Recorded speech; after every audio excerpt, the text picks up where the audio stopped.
Continuamos con nosotros a esta hora Aaron Olmos, economista y profesor del IESA. Nos acompaña para revisar lo que ha estado ocurriendo en el mundo cripto. Además, esta nueva administración de Donald Trump en Estados Unidos y los efectos que puede tener para nuestro país. Allí hay algunos temas que revisar, como es el caso de las licencias y de la relación económica y comercial que mantenemos con esta nación, además de las cosas que ha dicho que va a hacer contra otros países, casos como Panamá, uno de ellos, hasta Groenlandia, nadie se salva.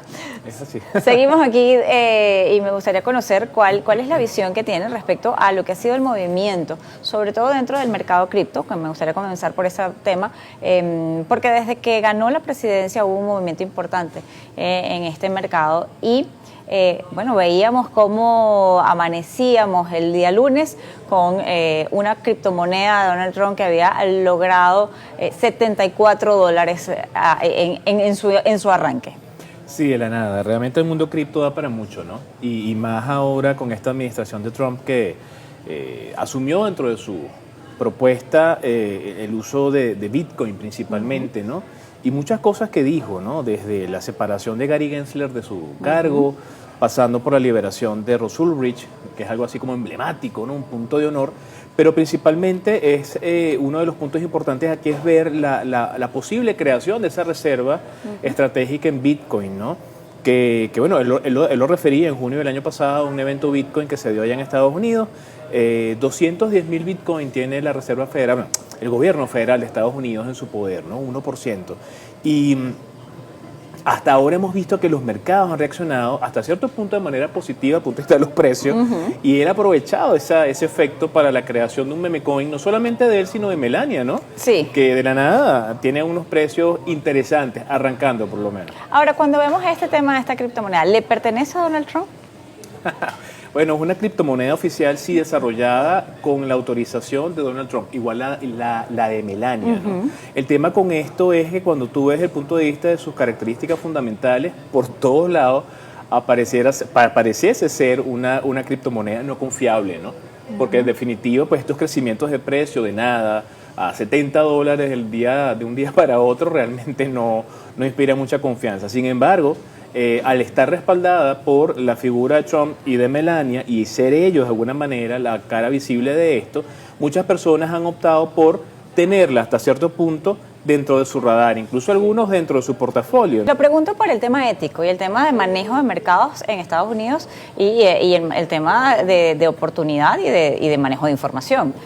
Bueno, desde el punto de vista de oportunidad, yo creo que más bien Trump no está perdiendo la oportunidad de lanzar su propio ¿Es ético activo. Eso con su perfil de presidente? No, realmente no lo es, ¿no? Realmente no lo es. Sin embargo, pero conociendo y entendiendo la mente de quien está asumiendo esa magistratura, empresario, negociante, esto de alguna forma no lo veíamos venir, sin embargo está allí y está generando cierto nivel de impacto, ¿no? Lo que sí vimos y lo veíamos dentro del espacio de su toma de posesión es cómo se rodeó del sector tecnológico. Estaban básicamente detrás o en la segunda línea después de su familia. Elon Musk, Mark Zuckerberg, estaba allí también el presidente de Google, el dueño de Google, estaba Jeff Bezos. Estábamos viendo cómo el área de la tecnología y de esos nuevos negocios, esas nuevas plataformas de negocio que han, bueno, los grandes millonarios hoy día de estos sectores estaban allí con Donald Trump. ¿Qué podemos estar esperando entonces para los mercados en esta administración de Donald Trump? Sobre todo con ese tema que él ha dicho ser pro cripto, el hecho de que manejen varios de ellos, tanto él como Elon Musk, una cantidad importante de Bitcoin puede llamar la atención sobre lo que allí puede pasar. Sí, bueno, efectivamente cuando uno ve en esa segunda línea los CEOs de las principales empresas, ¿no? Como tú bien lo acabas de decir, hasta el CEO de TikTok que estaba ahí también en la toma de posesión, ¿no?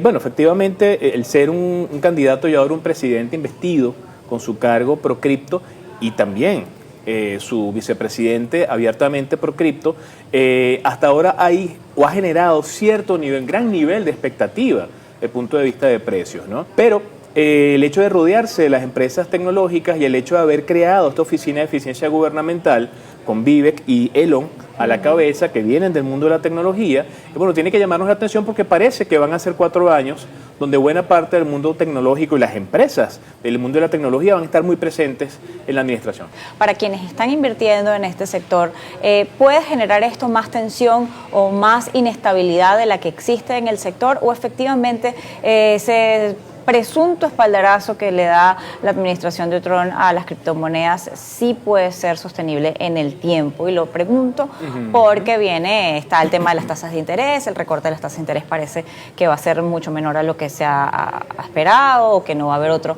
hasta junio. Entonces, el efecto que esto va a tener dentro de una economía como la americana, que al final marca la pauta en el resto de las decisiones que se toman a nivel mundial y del movimiento que tienen los mercados. Sí, totalmente. El hecho de tener grandes tenedores de Bitcoin dentro de esta estructura llama la atención, ¿no?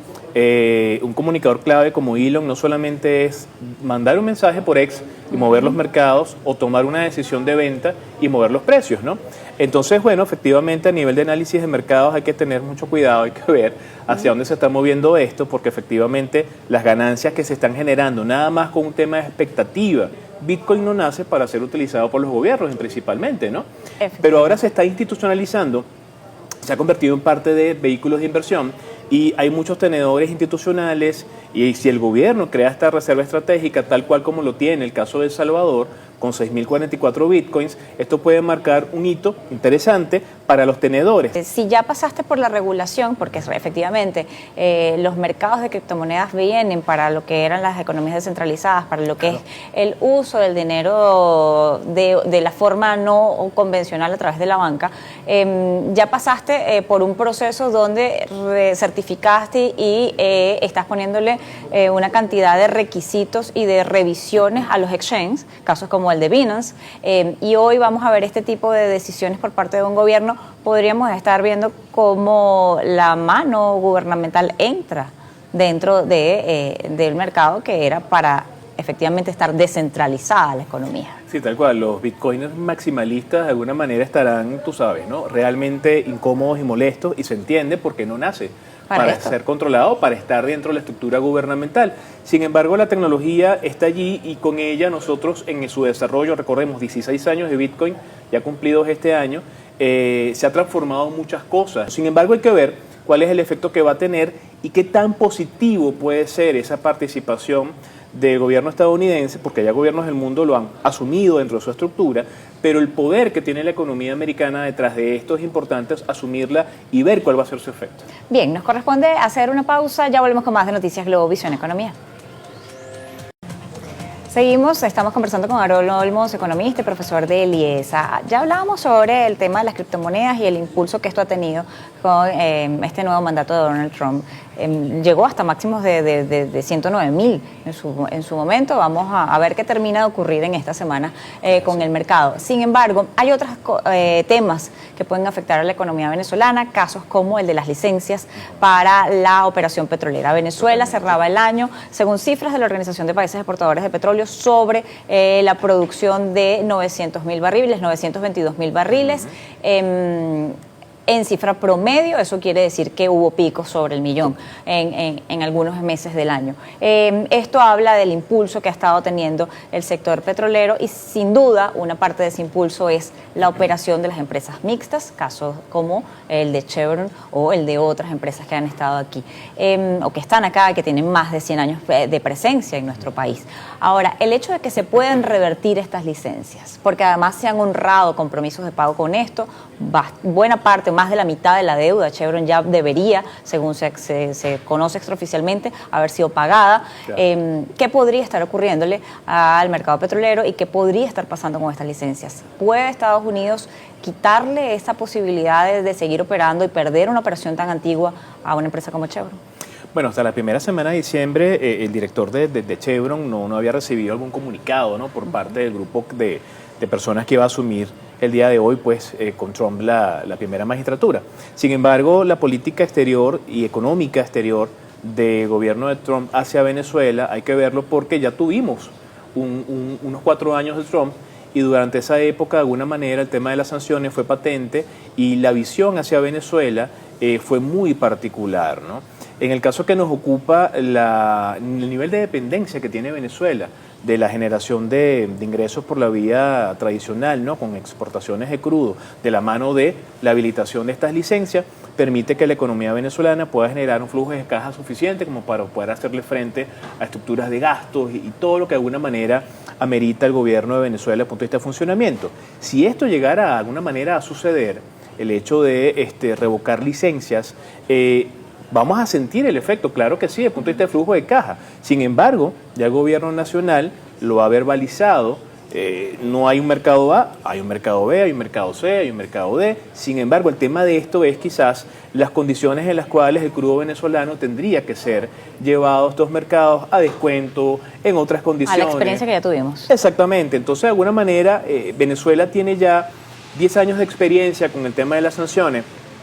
Ya tenemos una experiencia de un Trump y más bien es como la política económica de Venezuela y desde Venezuela puede estar esperando sus primeros pasos en este juego de ajedrez para ver hacia dónde se van a orientar. Hay negociaciones, hay conversaciones, se está tratando en lo posible de que eso no pase. Sin embargo, tenemos que recordar casos como el de Irán, que ha estado sancionado por muchísimo tiempo y nunca ha bajado sus niveles de producción, por el contrario, es uno de los mayores productores y se ha mantenido su situación y ha mantenido su operación.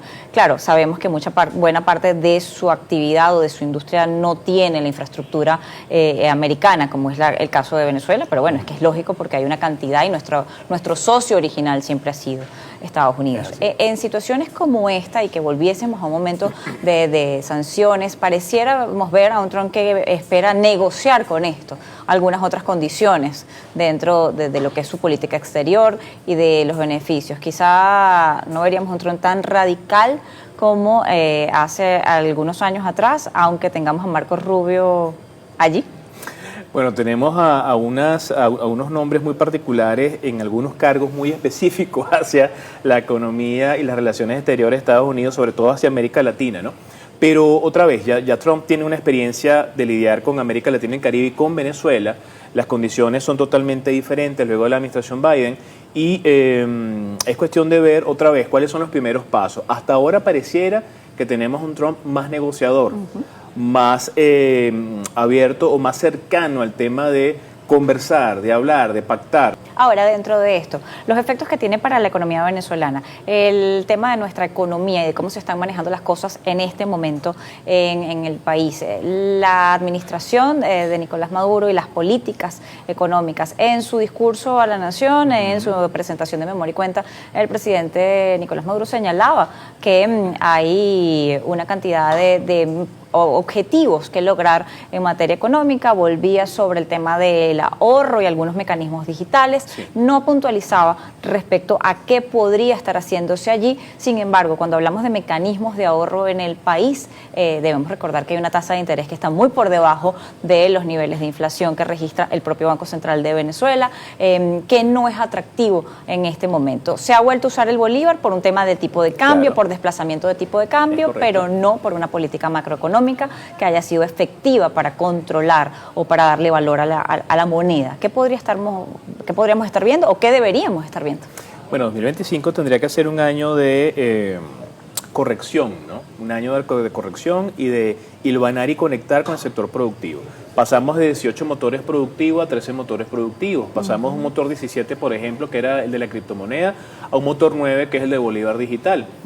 Se hace el anuncio, pero no se ve el detalle, ¿no? Y es importante ver cuál es el detalle y qué es lo que quiere el Ejecutivo Nacional desde el punto de vista del sistema financiero para elevar otra vez ese estatus de ahorro en Venezuela. Además, el tema del crédito, porque necesitas apuntalar también los empleos y para eso hace falta inversión y la inversión necesita crédito. La banca está también limitada en este aspecto. Sí, por ahí el tema del encaje legal es importante revisarlo, ¿no? Ya se había hablado de una leve reducción, hasta ahora el Ejecutivo no ha modificado de manera estructural su política un encaje legal alto. Por allí habían algunos industriales hablando de llevar el encaje legal a 25, eso no se puede hacer así de la noche a la mañana, eso corresponde a todo un elemento técnico que está detrás de la idea de si yo voy a permitirle al sistema financiero tener más dinero disponible para dar créditos a las personas naturales y jurídicas, debe existir entonces una contraparte productiva que pueda absorber esa cantidad de elementos. Entonces, de alguna forma, hilvanar la coordinación macroeconómica es fundamental. Recordemos que es coordinación de la política monetaria, fiscal, comercial y cambiaria. Y esos elementos elementos deberían estar ya expuestos en el Acuerdo Anual de Política Económica, que en los primeros días del mes de enero se hilvana, se muestra y se lleva junto con la propuesta de presupuesto, que luego se convierte en ley, y de endeudamiento, que luego se convierte en ley. Evidentemente debe estar armado ya la estructura, ¿no? Pero necesitamos el detalle porque es información que debería estar en manos de todos nosotros, ¿no? Claro, porque además cuando retomas el Ministerio de Comercio Exterior, que existió y se eliminó cuando se fusionó con el Ministerio de Industria y Comercio, llegas a un punto donde si estás buscando comercio exterior es porque vas a producir algo en el país. Para producir algo en el país tienes que aumentar el crédito y tienes que las capacidades que pueden existir. Por el otro lado, y por último, ellos señalaban el caso de los emprendedores o del ecosistema para emprender. Las formas de emprender en Venezuela, además de regular todos los trámites para exportar o importar.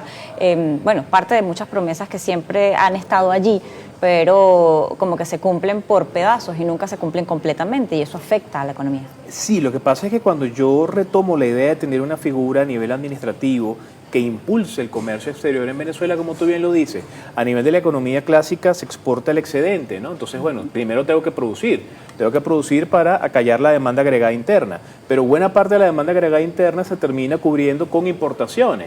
Por la vía de creación de un ministerio para el comercio exterior, eso está interesante, pero por otro lado, entonces estoy aprobando extensiones arancelarias para una cantidad de códigos arancelarios para volver a inundar el mercado con producción no nacional, ¿no? Evidentemente debe existir esta coherencia no necesaria entre esta visión, y no solamente es tener crédito para los productores en bolívar, es tener también acceso a las divisas, y por la vía del consumo necesariamente tenemos que tocar el valor real del salario, ese valor real del salario, hablar del salario mínimo, ese salario mínimo es la revisión desde el punto de vista del Ejecutivo, la nómina. Y volvemos al sector privado, que se impacta por una ley del trabajo que tiene una cantidad de obligaciones muy importantes que se pueden ver impactadas si elevas los salarios, y eso puede afectar un flujo de caja que no es dinámico en este momento.